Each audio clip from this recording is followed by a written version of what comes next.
Assalamualaikum warahmatullahi wabarakatuh.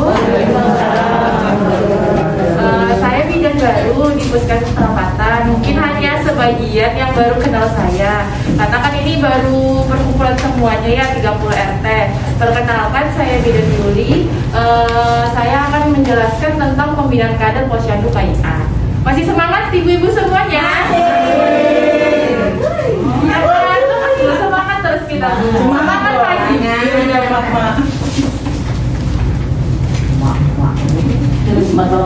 Ini kan sebenarnya kan kader Posyandu KIA kan sudah ada ya, tapi kan hanya beberapa aja, hanya ada 3 RT. Ini saya melakukan pembinaan, jadi setiap kader di RT masing-masing mendata semua ibu hamil, karena kan memang ada pencatatan dan pelaporan yang selalu dilaporkan di grup kader tersebut. Jadi kader ini merupakan anggota masyarakat di mana mereka bekerja, dipilih oleh masyarakat, bertanggung jawab kepada masyarakat untuk kegiatan masyarakat yang didukung oleh tenaga kesehatan dan dilatih oleh tenaga kesehatan. Jadi kalau misalkan ada ibu hamil di daerah tersebut, atau misalkan ibunya sama sekali nggak mau pemeriksaan di puskesmas, atau hanya ibunya pemeriksaan di rumah sakit atau ke dokter, nah itu biasanya tetap terdata. Kalau misalkan ibunya ada kayak mendadak tiba-tiba keluhan yang dirasakan nggak enak, nah biasanya bisa konsultasinya dengan kader setempat. Kalau misalkan kader setempat perlu untuk kayak penyuluhan atau konseling secara pribadi ke ibunya, misalkan ada masalah, bisa langsung ke puskesmas, bisa mengabari saya, karena kan untuk pembinaan kader KIA ini saya yang bertanggung jawab, jadi bisa langsung WA atau langsung datang ke ruang KIA. Terus peran dan tugas kader KIA yang pertama ada sebagai pendamping ibu hamil, menggerakkan keluarga sehat masyarakat untuk mendukung kesehatan ibu dan anak, melakukan pencatatan pelaporan yang biasa dilakukan ibu-ibu kader semua ya di grup Puskesmas Perapatan, dan menemukan masalah yang sedang dialami ibu hamil dan merujuk ibu hamil segera ke fasilitas kesehatan. Yang selanjutnya menjadi penggerak untuk motivasi ibu agar dapat meningkatkan kesehatannya dan menjadi pendamping petugas kesehatan dalam melakukan kunjungan rumah. Sebelumnya kan ada kunjungan rumah ya untuk ibu hamil yang beresiko, karena masalah pandemi COVID yang kemarin yang lagi rame-ramenya, jadi untuk mendampingkan kan di stop ya Bu semuanya. Ini kan COVID sudah mulai menurun, jadi kalau misalkan memang ada salah satu ibu hamil di wilayah RT setempat, misalkan memang sama sekali dokter nggak mau pemeriksaan kehamilan di puskesmas, terus juga dia nggak mau pemeriksaan ke dokter juga, berarti kan kita nggak tahu ya, karena kan sebenarnya ibu hamil ini normal-normal aja. Tapi kalau misalkan ada resiko-resiko yang bisa kita deteksi dini, sebaiknya kita deteksi dini, karena untuk dia bersalinnya supaya lebih normal dan tidak ada kendala-kendala lagi pada saat persalinan. Dan itu juga bisa langsung ke saya kalau misalkan memang ibu hamil tersebut nggak mau pemeriksaan sama sekali ke fasilitas kesehatan lainnya. Terus kader memiliki peran penting dalam menekankan ibu hamil kepada kesehatan yang lebih baik agar ibu selamat dan sehat selama proses kehamilan hingga persalinan. Untuk mendeteksi dini resiko kehamilan yang dapat membahayakan ibu dapat dilakukan dengan cara pengisian form kunjungan. Ada kan ibu-ibu ya, formnya sudah ada kebagian semuanya? Sudah. Dibuka? Ya, dibuka. Ada yang belum dapat Bu? Ada yang belum dapat? Sudah. Sudah dapat semua? Yang pertama ada form panduan kunjungan rumah. Panduan kunjungan rumah ibu hamil oleh kader kesehatan, dan ini data-datanya diisi oleh kader. Tapi untuk pertanyaannya sih sebenarnya fleksibel aja sih dia Bu, boleh kadernya mengisi atau ibunya langsung mengisi nggak apa-apa. Tapi kalau untuk data-data yang lainnya yang dari nama ibu hamil, tanggal kunjungan, alamat, riwayat obstetrik ini riwayat kehamilannya, ibunya kehamilan berapa, pernah kuburan atau enggak, tetap ditulis aja. Terus ada usia kehamilannya berapa bulan, nggak usah pakai minggu juga nggak apa-apa. Sama ada nomor telepon, ini nomor teleponnya ibu hamilnya ya Bu. Kalau kadernya kan ada nomor teleponnya, karena saya sudah simpan. Jadi jangan lupa ibu hamilnya. Nanti saya telepon, ternyata kadernya lagi nomor teleponnya. Terus nanti ini pertanyaannya ada 15, ada yang sangat setuju, tidak setuju, dan sangat tidak setuju. Kalau misalkan ibunya mengerti aja, pengisiannya boleh diserahkan ke ibunya. Tapi kalau misalkan ibunya masih kurang paham, boleh ibu kadernya membacakan dan jawabannya tetap ibu hamilnya tersebut. Terus dari poinnya poin 1 sampai 15 ini nanti hasilnya dikumpulkan ke saya, atau biasanya foto aja via WA, nggak apa-apa. Nanti kita tentuin ibu hamil ini tingkat pengetahuan tentang kehamilannya cukup tinggi kah, atau ada yang rendah, atau masih butuh dukungan dari bukader atau bidan setempatnya. Karena kan nggak semua ibu hamil paham ya, ada sebenarnya dia hamil anak pertama, hamil anak kedua, tapi dia pun sudah lebih dari 1 kali, tetap juga kembali kayak hamil anak pertama, masih kurang paham untuk pengetahuan kehamilan tersebut. Karena kan kasus-kasus di Indonesia ini masih ada kematiannya, jadinya untuk mencegah mengurangi kematian, angka kematian ibu dan angka kematian bayi, jadinya dilakukan deteksi dini secara bisa dilakukan oleh kader, bisa juga RT-RT warga setempat, karena kan ibu kader semua di sini kan sudah menikah semuanya, jadinya sudah pernah hamil semua kan ya? Ya. Lupa.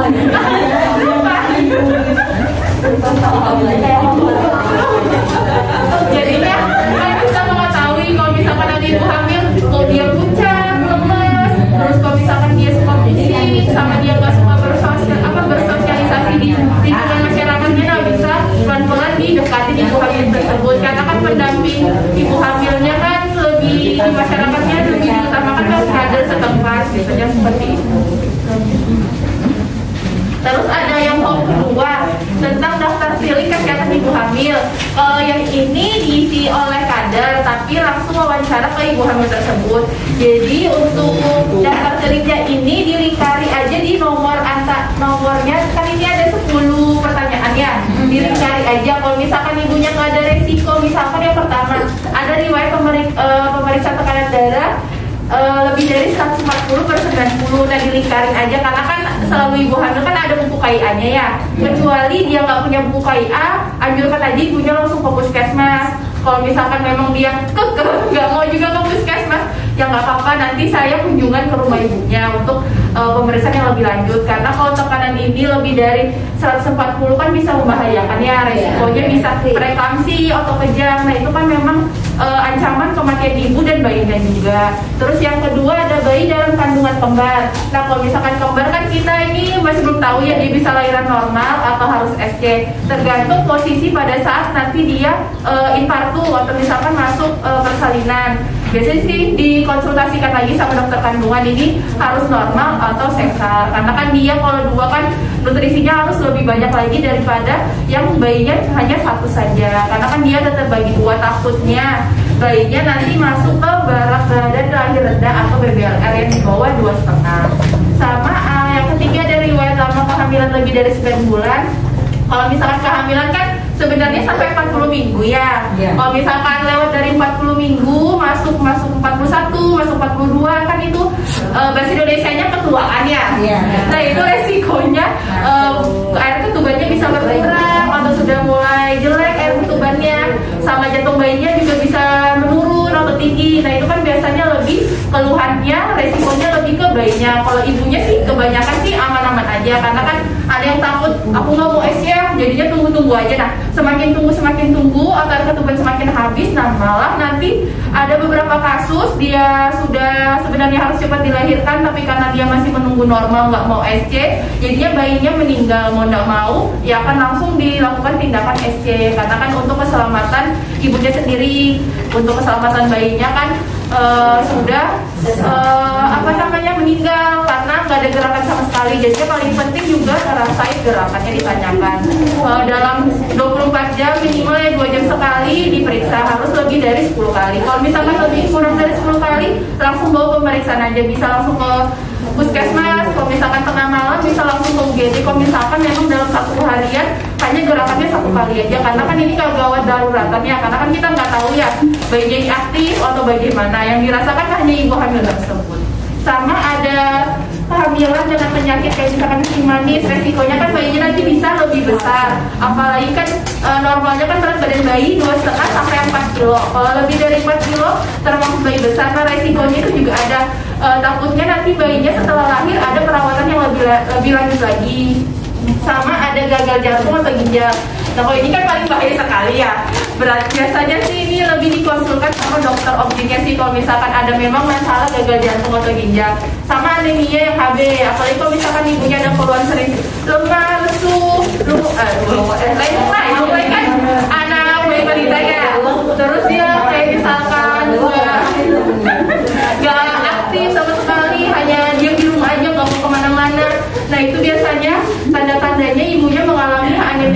kurang darah. Jadi memang kalau anemia ini harus dilakukan pemeriksaan lab, bisa ke puskesmas kan, bisa ke rumah sakit, tergantung vaskesnya mau sekarang ibu hamil tersebut mau periksa di mana. Karena sekarang ibu hamil HB-nya normalnya harus di atas 12.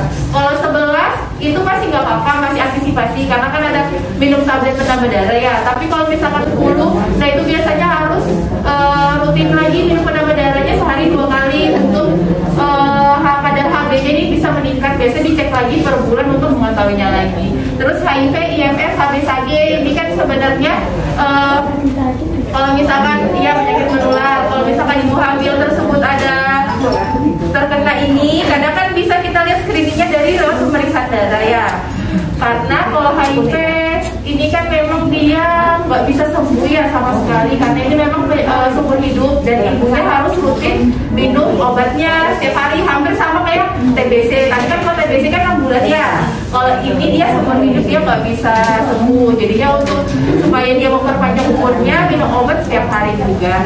Sama kalau IMS ini sebenarnya dia ada pengobatannya juga, kayak misalkan sifilis, nanti kan dia ada pengobatannya dan itu aman aja untuk ibu hamil. Karena resikonya kalau untuk IMS ini disarankan sih dia sesar, karena kan kalau bayi lahiran normal kan lewat persalinan normal. Nah resiko tinggi ke bayinya itu bisa juga mengalami sifilis atau penyakit infeksi menular seksual. Sama HB-SAG juga biasanya harus lahiran di rumah sakit, dan rumah sakit tertentu, nggak bisa semua rumah sakit karena dia ada imunisasi HB0-nya khusus untuk yang hepatitis, beda sama pasien umum yang lainnya. Jadinya memang disarankan langsung ke Joso atau saya ibu boleh, sama biasanya yang di Gunung Malang juga boleh. Biasanya sih kita saranin selalu ke rumah sakit yang lebih tinggi karena dia selalu ada stok vaksinnya.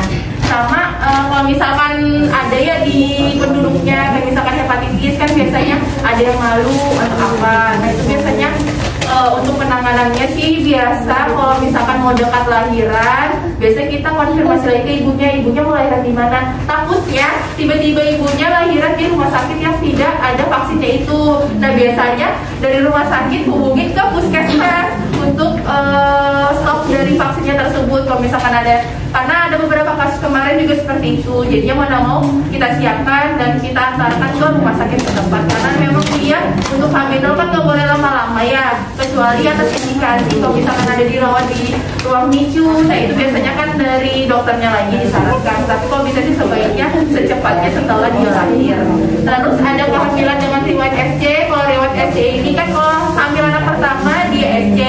Nah sebenarnya kalau dia hamil lagi anak kedua, yang penting jaraknya diperhatikan, jangan terlalu cepat. Kalau misalkan dia di bawah 2 tahun hamil lagi, nah berarti kan dia agak susah lahiran normal ya. Karena kalau misalkan dia lahiran normal, ada tekanan pada jahitan ini di sampulnya ada terbuka, karena kan dia merenggang, dan itu persalinannya nggak boleh diinduksi, harus secara alami karena dia resiko FC juga bisa lebih tinggi. Nanti robek lagi bahaya. Jadinya disarankan ibu-ibunya jangan lupa KB, kalau bisa diusahakan jangan lewat dari 20 hari. Nanti ada lagi adiknya.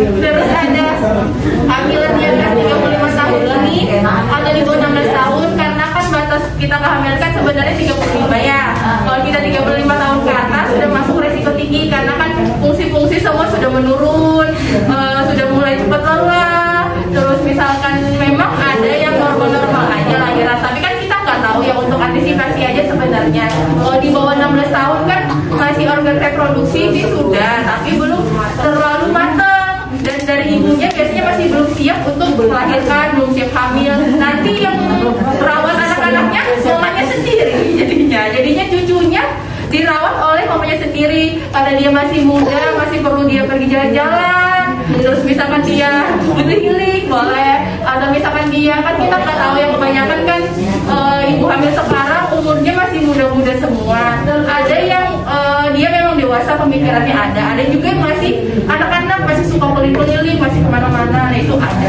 biasanya.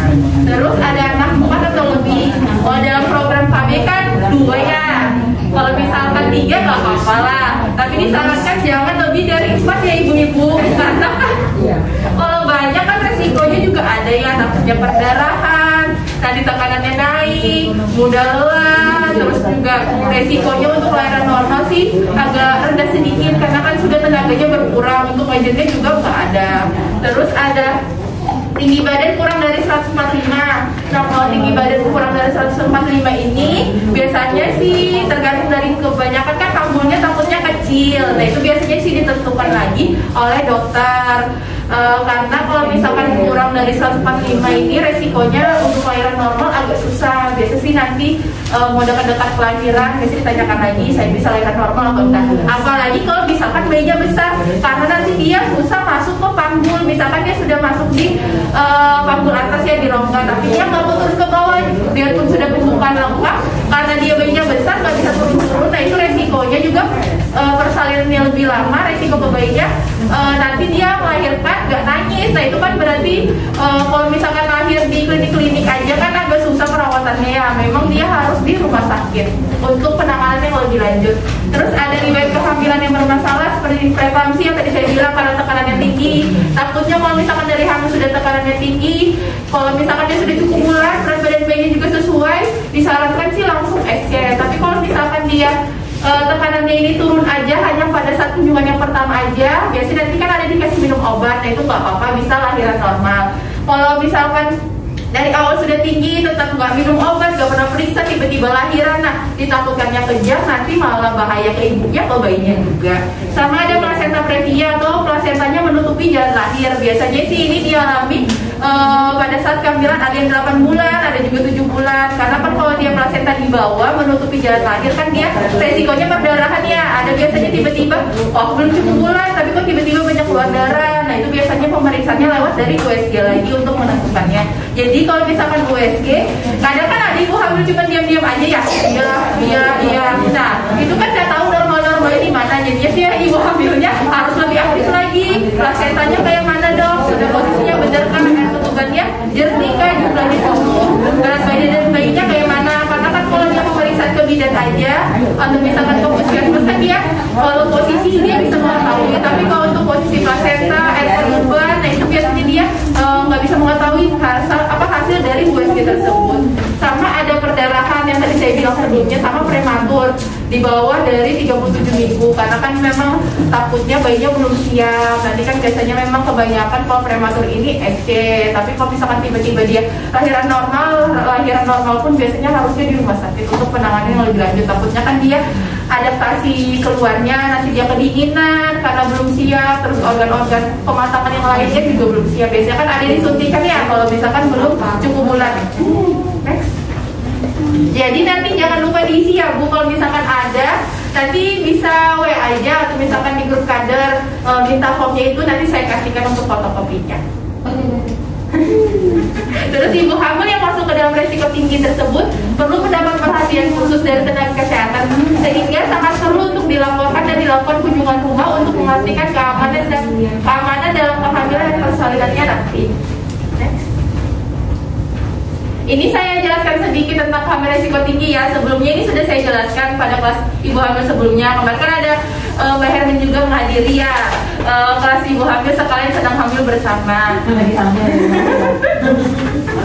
Hamil beresiko tinggi ini kehamilan yang menyebabkan terjadinya bahaya dan komplikasi yang lebih besar baik pada ibu maupun janinnya, karena bisa menyebabkan kematian, kesakitan, kecacatan, dan ketidaknyamanan.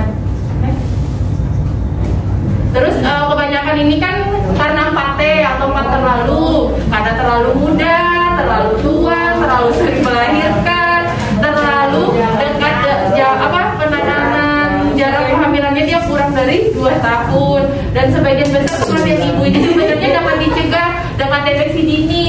Karena kan memang ada ibu hamil yang mungkin dia memang introvert atau tertutup, misalkan kadang dia sudah mengunjungi, tapi ibu hamil tersebut nggak mau. Nah itu ada biasanya kayak gitu, karena kan setiap orang kan tipikalnya beda-beda ya. Jadinya sih memang harus butuh semangat dari kader tersebut, sama paling penting ya dari keluarga inti dari keluarga tersebut. Kalau misalkan memang dia agak introvert, susah ditanya-tanyain, bisa ditanyakan ke suaminya atau keluarganya tersebut, nggak apa-apa. Terus ada penyebabnya ini ada dari non medis dan medis. Yang faktor dari non medis ini ada ketidaktahuan, pendidikan yang rendah, ada istiadat, karena kan masih banyak ya ada istiadat kita di sini. Sebenarnya sih ada istiadatnya ini kalau misalkan tidak merugikan itu nggak apa-apa, tapi kalau misalkan merugikan ibunya untuk bayinya juga sih sebaiknya pelan-pelan dibicarakan ini dia nggak boleh langsung, takutnya kan tersinggung karena kan setiap orang kan beda-beda ya, jadi pelan-pelan ini nggak boleh ini bu, ini nggak boleh ini, karena kan ada juga masih kita lahiran di dukun masih percaya. Nah kalau kita lahiran di dukun ini kan resiko untuk infeksinya lebih tinggi karena kita nggak tahu alat-alatnya sudah steril atau enggak. Terus kadang juga misalkan bayinya besar dipaksakan untuk lahirannya, nah resikonya kan bayinya nanti bisa meninggal. Nah itu kan lebih repot lagi ya. Nanti ada faktor medis ini, ada penyakit ibu, kelainan obstetrik. Kalau misalkan ada penyakit ibunya kayak tadi saya bilang ada HIV atau infeksi menular seksual, nah biasanya ini kita konsultasikan lagi ke dokter karena kan memang lebih ke kewenangannya dokter. Kalau bidan kan kita hanya memberi konseling yang sebatas kehamilan yang normal aja. Kalau sudah beresiko tinggi biasanya kita juga untuk ke dokter spesialis optiknya. Terus ada kayak gangguan plasenta, ini kan dari hasil pemeriksaan USG semua. Terus ada bahaya kehamilan resiko tinggi ini dari bagi ibu, bisa keguguran, kardus macet, perdarahan, antepartum atau perdarahan sebelum dia waktunya lahiran, sama ada postpartum atau dia perdarahan sebelum setelah dari lahiran. Misalkan kadang kan kok kita baru lahiran kan 2 jam PP atau kita selalu pantau 2 jam karena di 2 jam itu paling penting, takutnya resikonya perdarahan. Kalau perdarahan apalagi kan ibunya hamilnya sudah rendah, berarti kan harus transfusi darah. Terus ada IUFD atau misalkan ini bayinya meninggal sebelum waktunya kelahiran. Kadang kan ada tiba-tiba kan ngerasain gerakan, mungkin dari ibu belum aja kok masih kayak 6 bulan 7 bulan masih aman-aman aja. Besok tiba-tiba nggak ada gerakannya lagi, pas dibawa pemeriksaan USG ternyata bayinya sudah meninggal. Jadi mau nggak mau harus dilahirkan. Biasanya sih dilahirkannya macam-macam, biasanya dirangsang, diinduksi, lahiran normal. Biasanya sih jadinya sama 2 kali kayak orang mau lahiran biasa, karena kan dia rangsang itu lebih sakit dari kontraksi yang alami 2 kali lipatnya. Jadi kalau bisa yang alami aja dia. Terus ada psikologis kayak kekhawatiran, kecemasan. Nah kalau misalkan ibunya ini stres juga kan dia berpengaruh juga, tekanan yang bisa naik, ke bayinya juga bisa berpengaruh. Apalagi kalau misalkan ibunya ini banyak pikiran atau misalkan dia belum siap hamil, nah pasti dia nanti aku mau gugurin aja deh ini, karena kalau misalkan nanti sudah besar sampai ngurusin biaya nggak ada, terus masih sekolah juga. Nah ini kan merepotkan orang tuanya lagi ya. Sebenarnya keguguran ini sih kalau sudah terjadi jangan digugurin. Kita tetap harus motivasi ibunya itu biar dia masih rendah atau masih sekolah. Karena kan kalau misalkan kita gugurin kan sama aja kita membunuh bayi kita sendiri ya. Resikonya juga kalau dia digugurin sembarang atau misalkan minum obat, minum ini supaya dia keluar tiba-tiba sendiri, resikonya juga bisa perdarahan dan bisa lebih ke ibunya lagi, tiba-tiba meninggal juga bisa karena resiko infeksinya juga lebih tinggi. Kecuali ada indikasi kalau misalkan bayi tidak berkembang, misalkan dia di luar rahim, nah itu kan nggak tahu ya, memang sudah jalan dia kan kita nggak tahu. Sama misalkan tiba-tiba dia sudah minum obat untuk penguat kandungan tetapi tetap tidak berhasil, tiba-tiba keluar darah banyak, yang mau nggak mau dikuret, karena kan kalau dia nggak dikuret kan resikonya juga perdarahan juga karena dia menempel masih di dalam si rahimnya. Terus ada dampak bagi janinnya ini, bayi belum lahir cukup bulan dan bayi lahir dengan BBLR, karena memang kalau BBLR ini atau di bawah dari 2,5 resiko ke bayinya itu bisa meningkat karena dia masih belum cukup umurnya, berat badannya juga dia belum sesuai. Nah itu resikonya juga bisa lebih tinggi. Biasanya dia nanti ada perawatannya lagi di rumah sakit, bisa ada yang 1 bulan juga, ada yang juga 1 minggu tergantung kondisinya. Tapi ada juga biarpun sudah kehamilan normal, berat badan bayinya ini memang ibunya kecil selalu di bawah 2,5 itu ada. Biasanya sih dia aman-aman aja sudah, yang penting dia lahir nangis, gak ada keluhan sih gak apa-apa, dia gak perlu perawatan. Kecuali dia ada gak sempat nangis, terus dia kedinginan, membiru, nah itu biasanya harus dirujuk lagi ke rumah sakit. Terus ada penanganan laksana ini, oleh karenanya deteksi faktor resiko pada ibu baik oleh tenaga kesehatan maupun masyarakat merupakan salah satu upaya yang penting dalam mencegah kematian dan kesakitan. Untuk menghindari resiko komplikasi pada kehamilan dan persalinan, setiap ibu hamil memerlukan asuhan antenatal atau pemeriksaan kehamilan minimal 6 kali ya. Sebelumnya kan 4 kali ya. Sekarang untuk program yang terbaru minimal 6 kali. Pada trimester pertama 2 kali, boleh ke puskesmas, satu-satunya ke dokter boleh.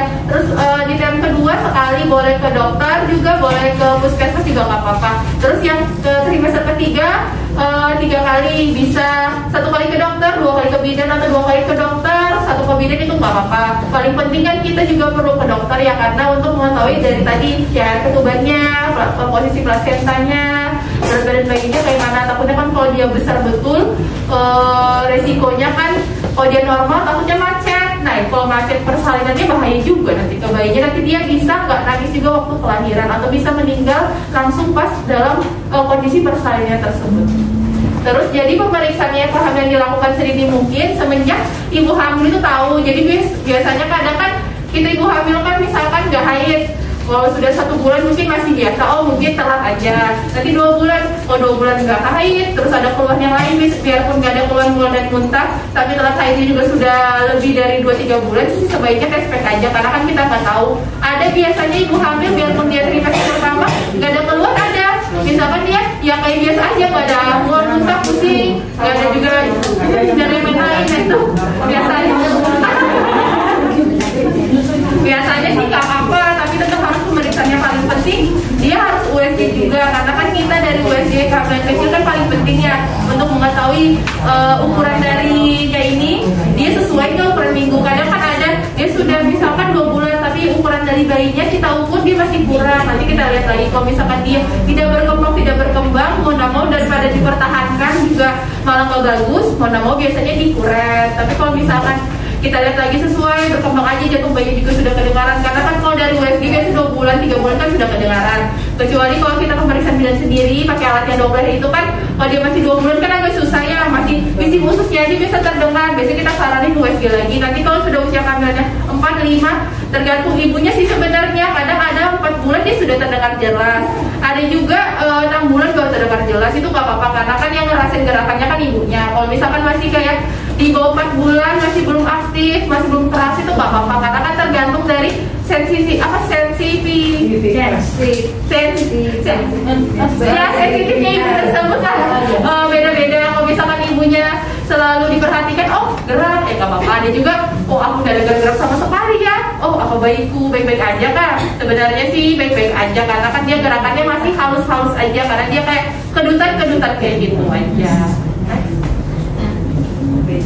Terima kasih. Kalau misalkan ada yang bertanyakan ibu-ibu mengenai pemindahan kader ini atau resiko dini kehamilan, saya akhiri. Wassalamualaikum warahmatullahi wabarakatuh.